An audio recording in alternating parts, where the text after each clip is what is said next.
नमस्कार साथियों, आज मैं आपसे बात करूंगा दिल्ली सरकार की एक बहुत ही महत्वपूर्ण योजना जो खास करके महिलाओं को ध्यान में रखा गया और महिलाओं को ध्यान में रख के बनाया गया। उसका नाम है पिंक मोहल्ला क्लिनिक। और यह सिर्फ दिल्ली में ही लागू नहीं हुआ, यह पंजाब में भी लागू हुआ और वो बनाया गया।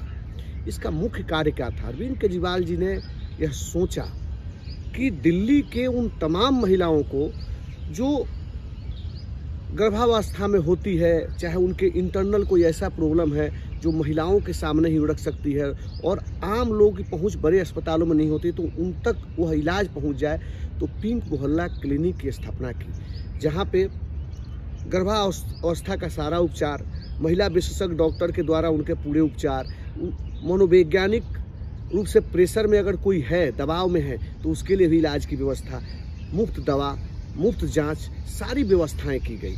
वहाँ महिला डॉक्टर होती है जो आयरन की गोली, कैल्शियम की गोली, अन्य प्रकार की गोलियों की व्यवस्था, दवाइयों की वो पूर्ण रूप से, मुफ्त रूप से वो महिलाओं को देती हैं, उनका इलाज करती है। साथ ही महिलाओं को विमर्श भी कराती है, बात भी उनको समझाती है कि किस तरीके से आपको अपने जीवन को ठीक रूप से रखना है, स्वस्थ रखना है अपने जीवन को। तो इन सारी चीज़ों की व्यवस्था एक जगह पे होती है और यह सोच सिर्फ और सिर्फ केजरीवाल एक सोच हो सकता है। उनके द्वारा महिलाएं वहां पहुंचती है क्लिनिक में, विभिन्न तरीके का जो उपकरण है उसे जांच, इलाज, ये सब कुछ चलता ही है। साथ में उनकी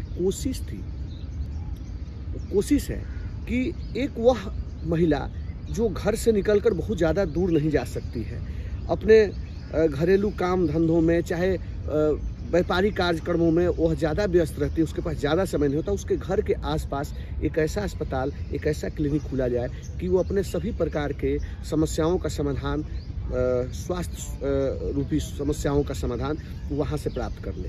तो बहुत ही शानदार एक योजना है जिसको देखकर हमें लगता है कि शायद देश और दुनिया का एकलौता कोई ऐसा नेता है जिसका नाम अरविंद केजरीवाल है, जो सिर्फ और सिर्फ आम लोगों के दर्द को महसूस करके, समझ करके, उसके तकलीफ़ों को समझ करके कोई योजना बनाता है।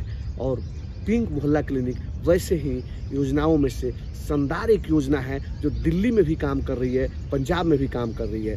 तभी मैं बार बार आप लोगों से आग्रह करता हूँ कि आप लोग 2025 फरवरी में 5 फरवरी को जो चुनाव होना है उसमें अरविंद केजरीवाल जी का हाथ मजबूत करिए और यह सोच देश और दुनिया में भी आगे बढ़ना चाहिए। बहुत बहुत धन्यवाद। नमस्कार।